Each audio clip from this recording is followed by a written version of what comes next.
when I went to Baton Rouge this past month, I went to take care of some personal business, and we drove, which is one of our famous road trips we have every year.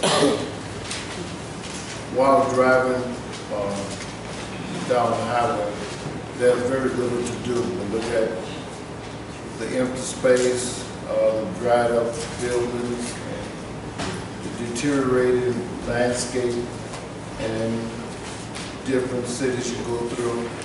It's how you go through one city, it looks almost like the other city that you went through.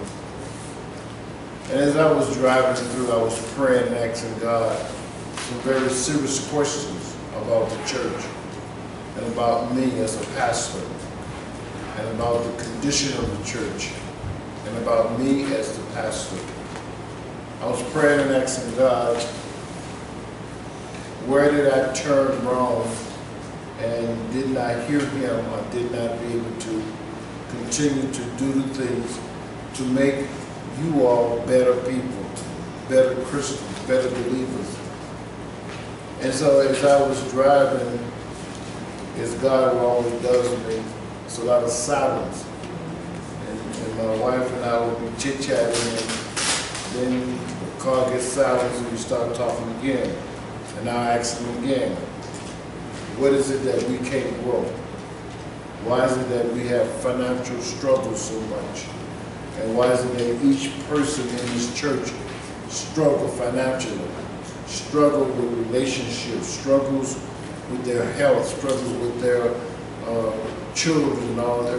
What is it that caused all of these problems to be in the church?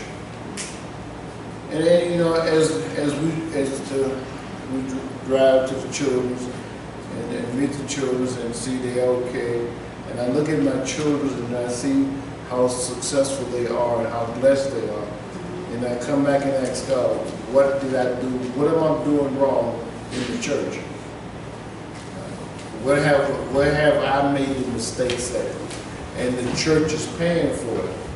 And so God, as he always does me, doesn't pay attention to me. He just simply doesn't pay attention to me. And so I continue to pray, going and coming back.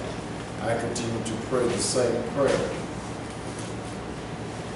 The other day, he answered me. He answered my prayer from the road trip.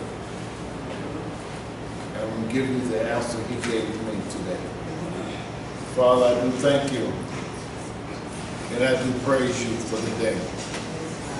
Thank you, and happy Father's Day to you. You are the ultimate Father of all of us. You've given us opportunities to become what we thought we'd never become. Men and women of the Most High God. And I want to thank you for the opportunity that you granted me. In the name of Jesus we pray. Amen. Amen. Then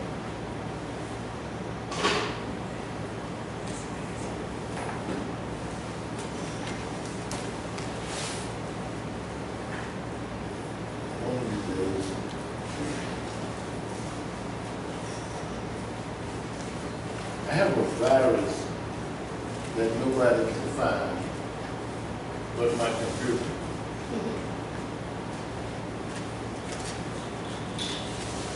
The name of this message today is Perry Chicken.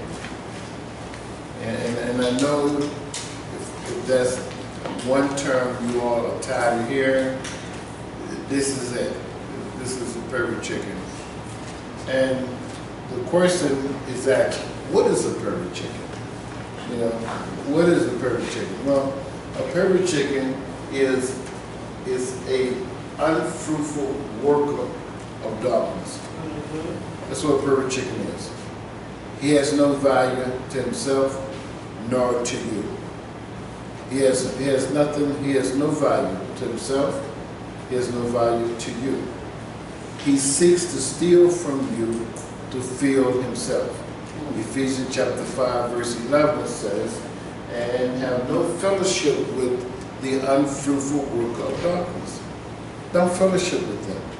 Now, fellowshipping means that you sit down and you eat and drink to seek counsel from them, to determine where you should, what you should do, how you should do it, where you should go. They don't have nothing to offer you, but you do seek their counsel. They have nothing to give you, but you are willing to give everything you got to them, share with them, thinking that they are going to share back with you when they get something, and they never do. A pair of chickens can be considered as your family members, your friends who has no job, who has no place to live, and always trying to figure out where I'm going to stay the very next at night. A pair of chickens has no fulfillment of life in them, so they can't give you no life. So God said to me, the problem with the church is that I've been preaching to you all about the pair of chickens. I've been telling you all, stop associating with the pair of chickens. Don't deal with the pair of chickens. But for some odd reason, that has passed over you all. You don't hear me, you don't listen to me. So God says that for a year as a pastor, I have preached one lesson that many refuse to hear. As the prophet of God, I have told each of you not to fellowship with the unfruitful workers of darkness, pair of chickens. And yet many of you refuse to hear the warning of both the pastor and the prophet. Now on this Father's Day, your Heavenly Father wants to tell you why it is important that you do not fellowship with the unfruitful workers of darkness, pair of chicken. If God is your Father, then listen to the warning. If God is your Father, listen to the warning. You see, it's easy to blame me for a lot of your failures. Because you can say that I'm not the man of God I think I am. I portray to be the man of God, but I'm not in very good works, very favorable standing with God. That has always been one of my issues in my life. That I'm not in good standing with God. So if I'm not in good standing with God, then God won't listen to me and God won't bless me. But I have a young man call me this morning from Missouri. His name is Gregory. And Gregory, I met Gregory when I was in Gunnison, Colorado. Matter of fact, I married him and his wife. And Gregory was a young man who had no father, had nothing. He asked me, will you be my father? And I said, yeah, I'll be your father. And he immediately started calling me dad. Not just to be funny, but he was very serious with this. And the day he called me and he said, Happy Father's Day. Then I realized then that I have a great value as a pastor. I have a tremendous value as a pastor. My problem is I allow you all to dictate to me that I have failed. That's what God got on me about. God got on me more than anything else is that you do not accept what they give you back as your failure. Because they have to understand that if you don't get away from pair chickens, then you cannot receive what God has for you because He can't trust you with it. He can't trust you with the things that you want Him to trust you with. God says, I am holy because you are holy because I'm holy. Your problem is faith to understand who you are in the eyes of God. Who are you in the eyes of God? Do you know who you are? Do you know how valuable you are to God? Even in your bad situation, even in the horror that you're going through. You don't have a job, you don't have a house, you don't have furniture, you don't have nothing in your life. Even with all of those troubles you are going through, God is so crazy about you. God wants you to understand that all you have to do is move away from all of that foolishness, and I will bring forth the things you want to do. The reason why we don't have what we want to have, because we share too much with the wrong people. Yeah. That's right, Pastor. We share it too much. We always said, God wants me to give. Yeah, but God wants you to give to the people that He said give to. You know, we give to the person on the corner with the sign said, we'll work for food. He's not looking for no work for food. What he's looking for is $1 from you to buy him some booze. And what do?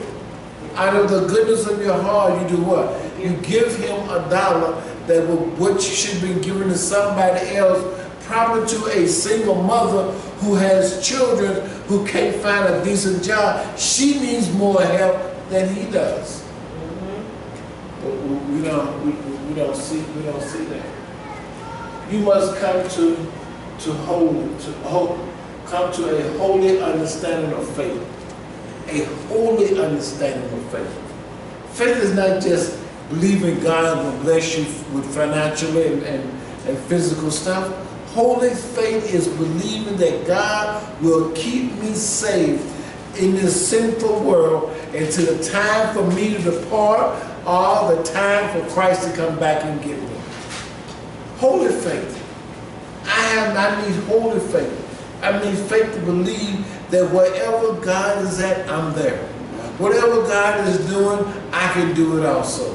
Whatever I is going through, be darkness or be light, I must understand God is there with me and for me. And all I have to understand is that I get away, if I can push away all the darkness away from me, I can see God.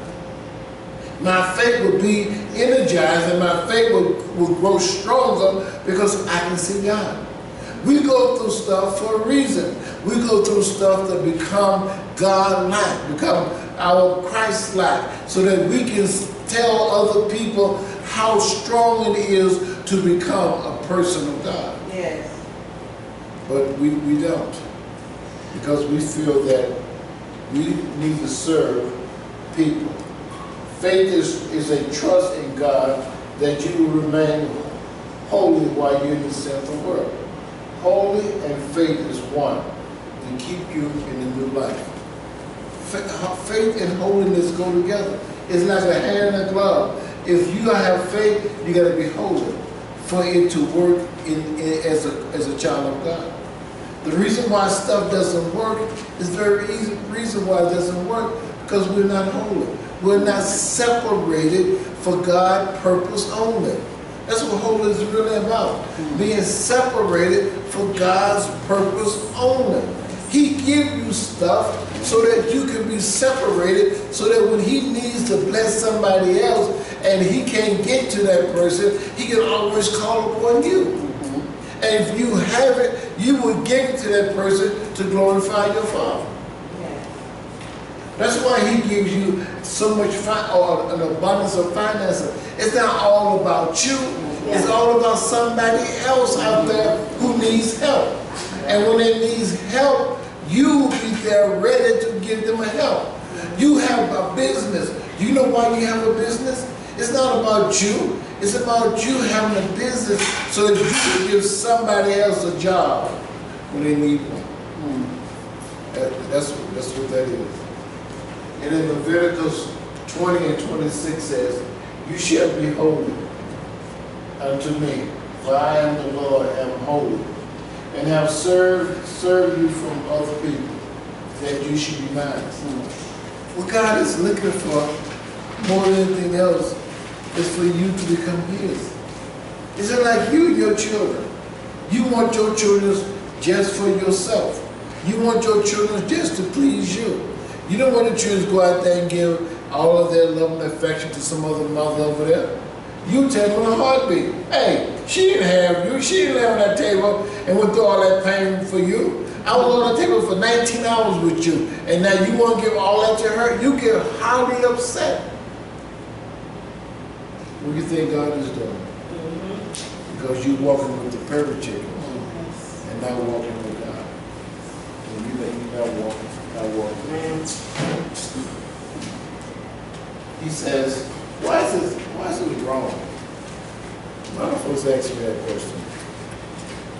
Why is it wrong to fellowship with unfruitful workers? Why is it wrong to walk with the perfect chickens? They ain't hurting nobody. They ain't hurting me. I'm just walking with them.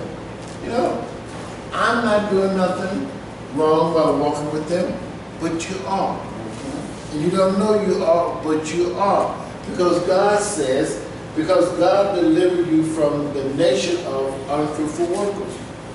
When you came to God, you came out of the world of sin, out of the world of destruction, out of the world of death. You came out of that by God pulling you out of that. Don't get it all twisted, as they would say, that you came to God. No, God draw you to Him.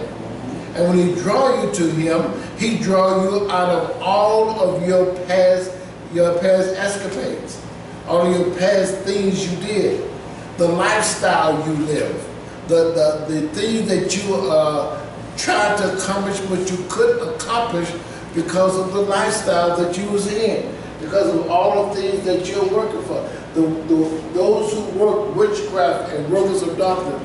Do you know when people give you alcohol, that's working witchcraft? When people give you marijuana, that's working witchcraft. Because what that stuff does, it alters your personality.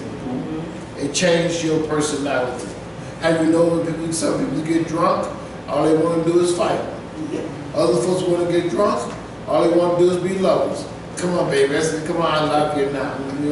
You know, why must you get drunk to go through all these different changes? Because that's witchcraft and that's workers of evil. But that's what perfect chicken brings to your plate. They put it on your plate. He goes on that you should not make a covenant with them. Now you should not, again, show mercy unto them. What they want from you, what they really want from you, is for you to serve their God. That's why God does not want you to be walking with the perfect chicken. Because what He says is that they're going to pull you from me. They're going to destroy our relationship, God says. Yeah. They're not going to allow you to walk the way I want you to walk. Yeah. They're not going to allow you to talk the way I want you to talk. They are not going to allow you to do what I want you to do, because they are always going to find a reason why you shouldn't do it. That's right. I'm going to church, I'm going to Bible study. Oh, girl, you need to go to Bible study. Oh, man, you need to go to Bible study. Because you go to church on Sunday, that's enough for anybody. Going to church on Sunday is good enough for everybody. And you don't realize going to Bible study helps you to understand Sunday morning service. That's right. Gives you a great understanding about what God really wants you to become, and so He can give you the authority to do things that you never thought you could do. So He says here in Deuteronomy 7:2, when the Lord thy God shall deliver them before thee, thou shalt smite them and utterly destroy them. Thou shalt make no covenant with them, nor show mercy unto them, saith the Lord thy God. Yeah, I know you don't want to. I know y'all don't want to hear this.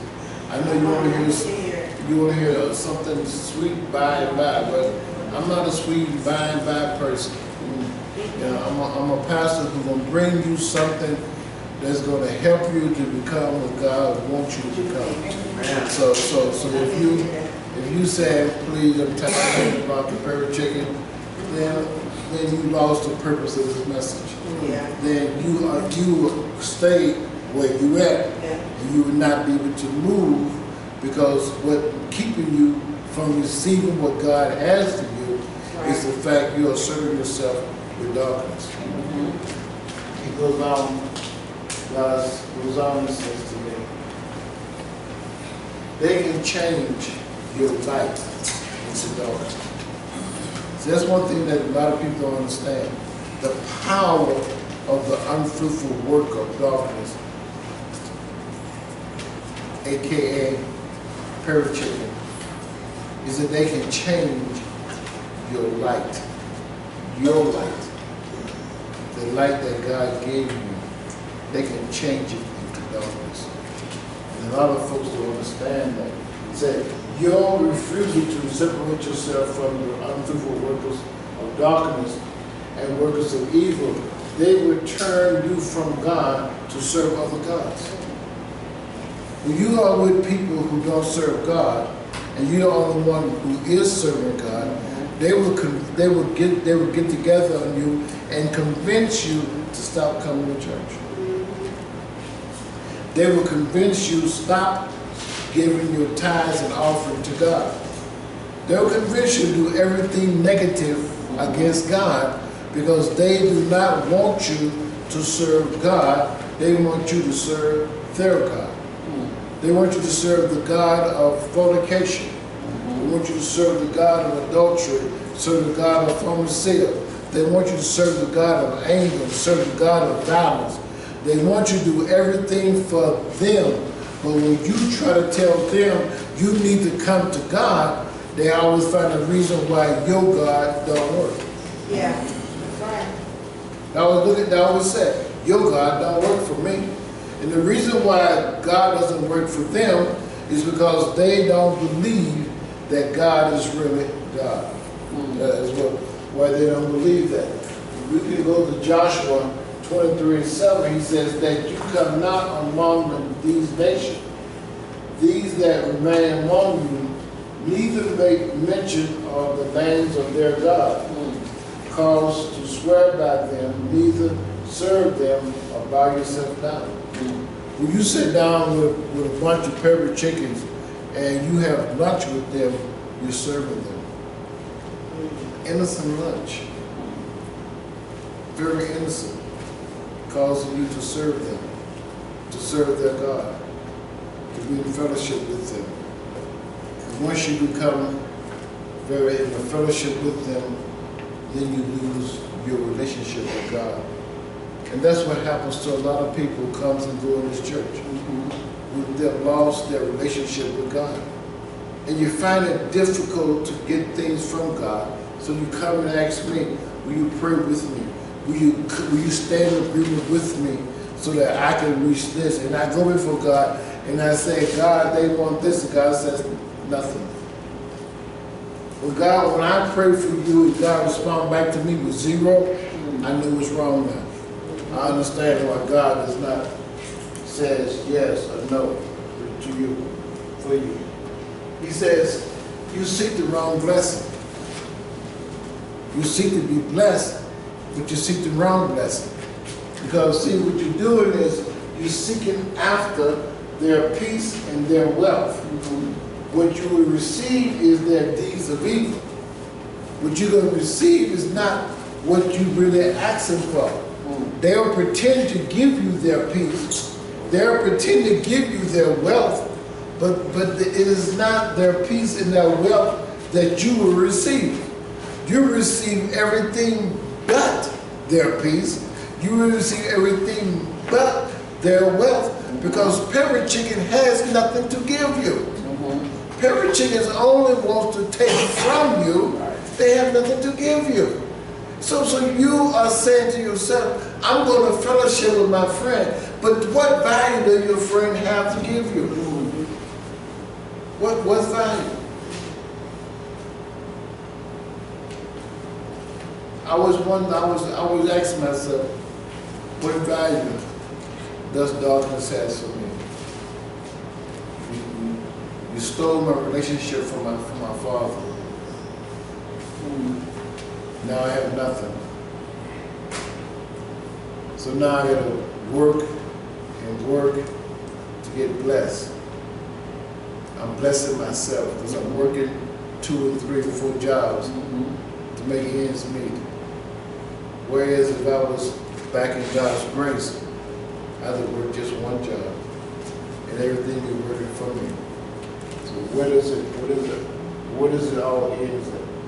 Where does it all end at?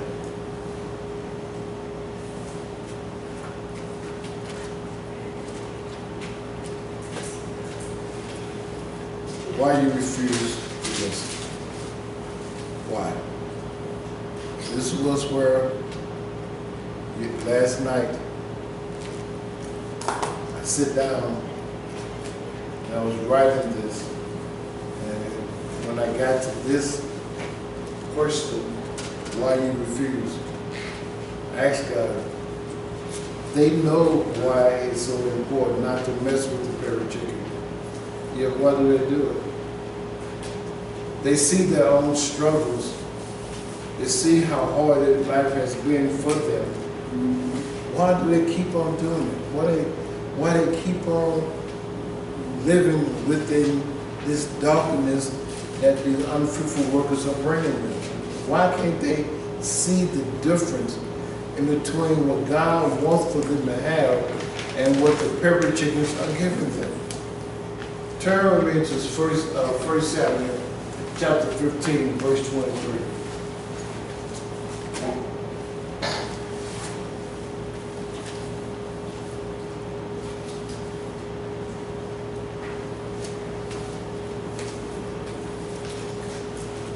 First Samuel chapter 15.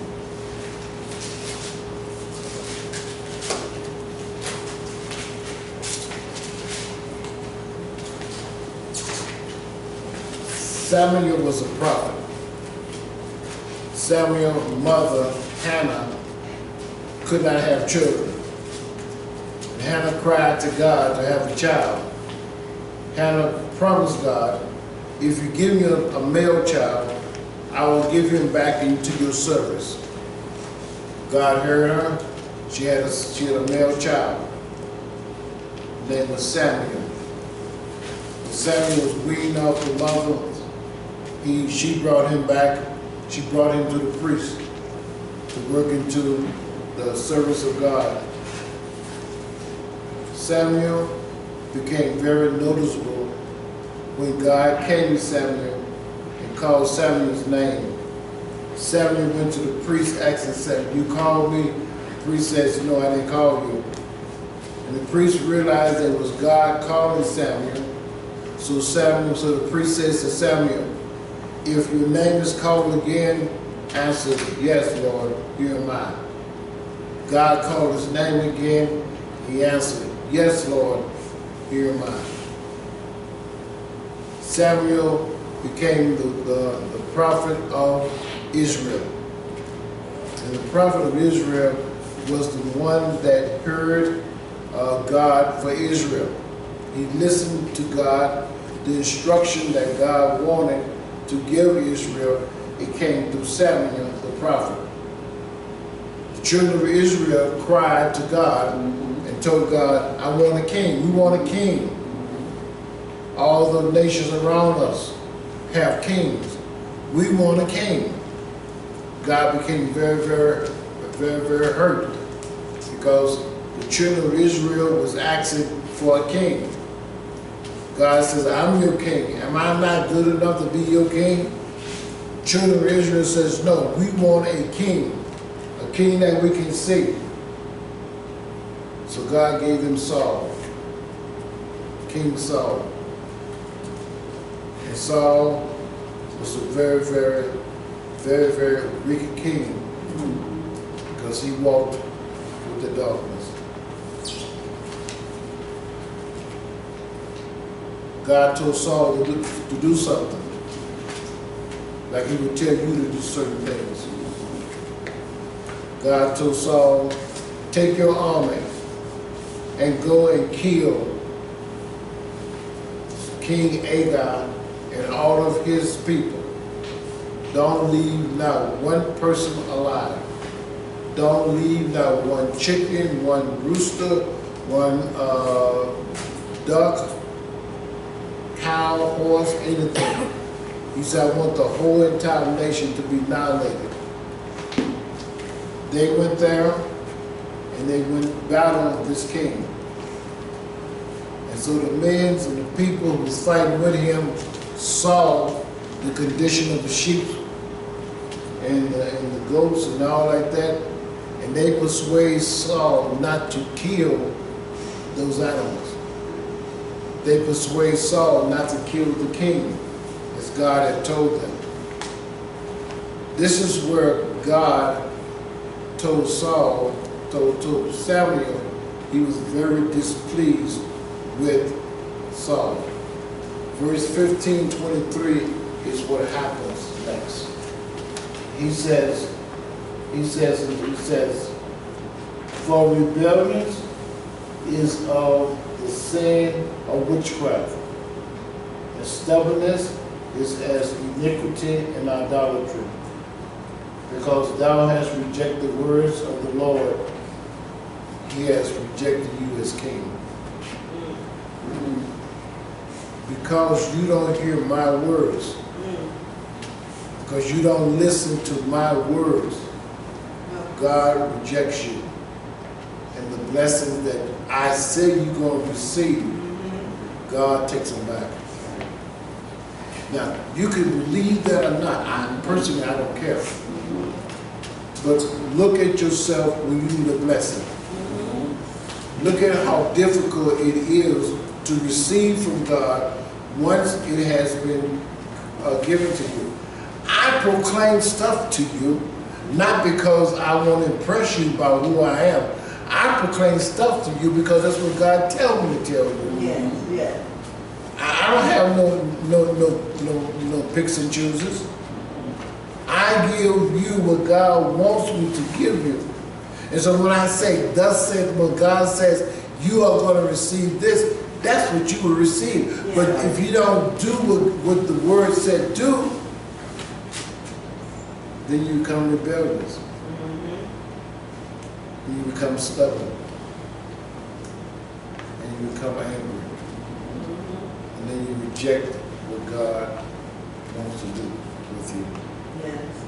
Then you get when you live out time, you get angry with me because things not working right. And as someone says to me one day, you spoke a curse on me. And I'm going, no, I didn't speak a curse on you. You did that yourself. Yeah. You did it yourself. You did it yourself. So God says, he says, because of your rebellions, you don't hear nothing. Because you can't hear nothing. Because all you're hearing is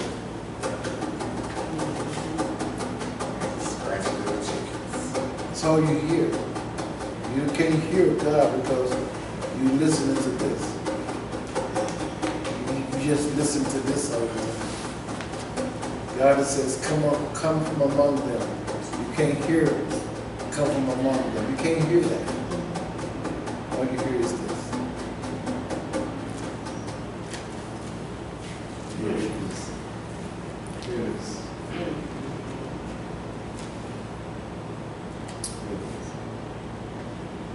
So I come to the end of this, and I said this to you, and I says, and I wish more was here today. Yeah, yeah.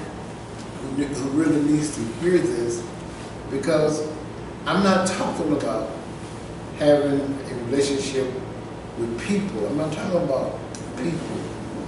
I'm not talking about you can't have communication with your friends at work, somebody who you was friends with. I'm talking about understanding the difference between workers, unfruitful workers, who has no value to you. Some people who has no value to you. None. It's a shame to say though, but there are some fathers who has no value to their father, to their children.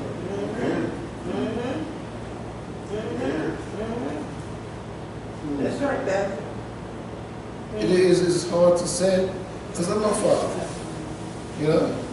And sometimes I was talking to my son and daughter this morning, And I was telling them how thankful I am for the success they have achieved. My son gave to me, you taught us. Yeah. You taught us. You know, and we are thinking that we need to keep our children greenbacks Yeah. and cars, houses. What you give them is you. That's right. Yes. That's all I look Yeah. for. That's all we need. All they want from you is you. They can do the rest themselves. They can make a life out of themselves. All they want from you is you. And what God wants from you is to accept what He's given you, Himself. He's giving you Himself. And He wants you to have the abundance. God wants you blessed. I can't get you to understand how much God wants you blessed, but He wants you blessed His way. That's right. It is His way or no way. That's right. Bottom line. That's it. That's it. I don't care how much you think you should have something better than you think that God won't give you. It's not God that won't give it to you. You know, you can't hear Him because of that. So you struggle. You get tired of struggling, you leave the church. Or you get blessed and you forgot to understand who blessed you and you leave the church. Or you get angry with somebody in the church because they told you something that you need to hear, and you get angry and you leave the church. And you wonder why God does not bless you. You wonder why God does not hear you. You wonder why God does not move for you. I can tell you, church, we are a blessed church. Yeah. We are. Y'all don't believe that. Oh, Y'all don't believe how blessed you are. You